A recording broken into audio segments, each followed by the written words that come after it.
bize daha bir Qurban bayramı yaşadan uca Rəbbimizə həmd olsun. Qurban sadece bir ibadet değil.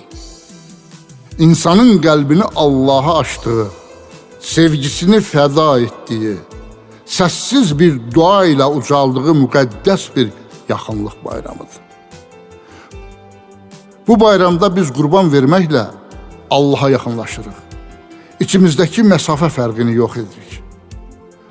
Qurban bayramı fədakarlığın ən ali təcəssümüdür. Hardaki insan nəfsindən keçib ruhunu Allah'a yaxınlaşdırır, orada qurban var. Bu bayramda kəsilən təkcə heyvan deyil, hər kəs içindəki həsədi, kini, təkəbbürü qurban verərsə, əsl bayram o zaman başlayar. Qurban bayramı könüllərin imtihanıdır. Bu insanlığın yaddaşında iz bırakan İbrahim Aleyhisselam da oğlu İsmail'in tam təslimiyyətidir. Bu Allahla insan arasında eşqə bürünmüş bir çağırışdır. Qurban bayramı İbrahim Aleyhisselamın canıyla, malıyla, en nihayet illərlə həsrətini çəkdiyi tək övladı oğlu İsmail'la imtihana çəkilib bütün bu sınaqlardan üzü ağ çıxmasıdır. Fədakarlıq və tam təslimiyyətin zirvəsidir. O sınaqların hər biri göz önünə gələndə dəhşətli və amansız səhnələr görürsən. Əslində bu səhnələrin hər biri Allah'a olan tükənib bitməyən bir eşq səhnələridir.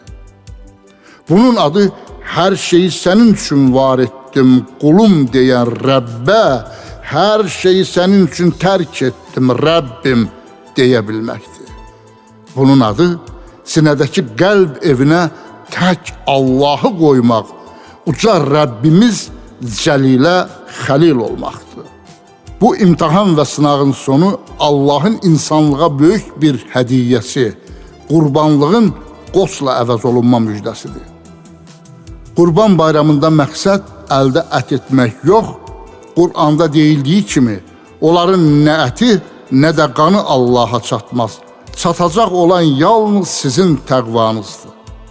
Yəni Allah'ın heç nəyə ehtiyacı yoxdur. Bütün aləm ona möhtaçdır. Odur ki Qurban bayramı bir tövhid, Allah'a sevginin isbatı, iman və ibadət əlamətidir.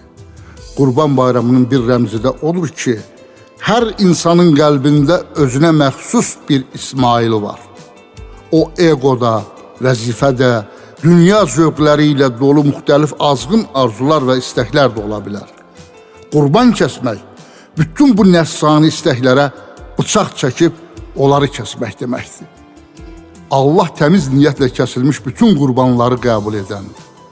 Allah qurbanlarınızı qəbul eləsin. Qurban vermək bu bayramın ruhudur. Şəhidlər isə bu ruhu canı ilə yazanlardır. Onların qurbanı tək can deyil, həm də bir xalqın sabahıdır.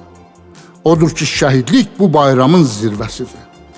Canını Allah'a, vətənə sevə-sevə qurban verən şəhidlər bu bayramın ruhunu qanla mühürləyənlərdir. Şəhidlərimizin ruhu şad olsun. İgid qazilərimizə Allah'tan sağlam can, xeyirli ömür arzulayıram. Qurban həm də hər kəs, xüsusən də fəqirlər üçün ilahi bir ziyafət süfrəsidir. Yəni qurban təkcə kəsilənlə deyil, qəlblə, niyyətlə, dua ilədir. Kəsilib yeyilənlə deyil, bölüşülənlədir. Səmimiyyət, şəfqət və mərhəmətlədir. Odur ki, bugünün adı könül qazanmaq, qəlb qazanmaqdır.